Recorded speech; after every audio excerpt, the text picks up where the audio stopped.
Nama saya Winda Kyuk, mahasiswa semester 5 program studi biologi Fakultas Sains dan Teknik Universitas Nusa Cendana. Pada video kali ini, saya akan membahas tentang siklus biogeokimia. Biogeokimia sendiri merupakan proses peredaran unsur-unsur kimia dari lingkungan ke komponen biotik dan kembali lagi ke lingkungan. Proses ini akan terus-menerus terjadi dan tidak terbatas. Biogeokimia sendiri terbagi menjadi beberapa daur, yaitu daur hidrologi, daur nitrogen, daur fosfor, daur sulfur, daur karbon, dan oksigen. Pada kali ini, secara khusus dibahas mengenai daur karbon dan oksigen. Dapat dilihat pada gambar siklus berikut ini.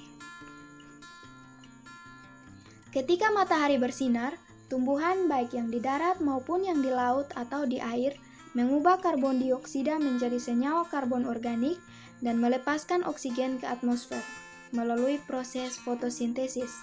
Hal ini disertai penyimpanan energi yang berasal dari radiasi cahaya matahari. Energi yang tersimpan di dalam tubuh tumbuhan atau produsen bersama dengan senyawa karbon organik disebut dengan energi biokimia.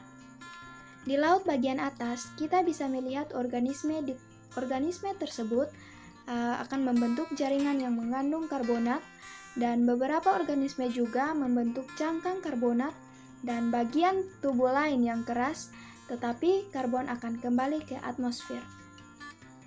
Sebagian karbon organik dalam tubuh produsen atau tumbuhan dimanfaatkan untuk aktivitas fisiologi produsen itu sendiri melalui proses respirasi, dan sebagiannya lagi akan ditransfer ke konsumen.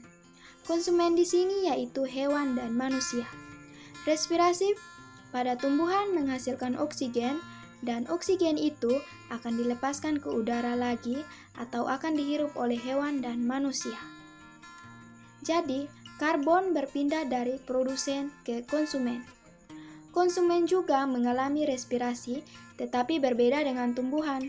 Konsumen akan mengeluarkan CO2 dan H2O dengan reaksi C6H12O6, dan 6 molekul O2 akan menghasilkan 6 molekul CO2 dan 6 molekul H2O. CO2 hasil respirasi konsumen akan kembali ke atmosfer atau akan diserap lagi oleh produsen untuk melakukan fotosintesis.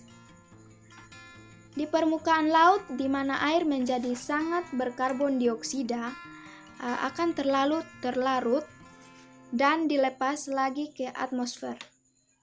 Bila produsen dan konsumen mati, maka semua senyawa karbon organik di dalam tubuhnya akan diurai oleh organisme pengurai atau dekomposer. Pengurai ini akan membebaskan CO2 dari jasad mati ke udara atau ke dalam air yang nantinya akan diserap kembali oleh produsen. Namun, sebagian karbon organik di dalam tubuh organisme ada yang membutuhkan waktu yang cukup lama untuk diuraikan. Bila tubuh organisme tersebut tertimbun dalam waktu yang cukup lama, maka nantinya akan diubah menjadi batu kapur, arang, atau minyak bumi. Inilah yang akan disebut bahan bakar fosil, yang nantinya akan digunakan untuk kebutuhan industri, di mana akan membebaskan kembali senyawa karbon ke atmosfer. Hal inilah yang menyebabkan jumlah karbon di atmosfer sangat besar. Sekian penjelasan dari saya. Thank you.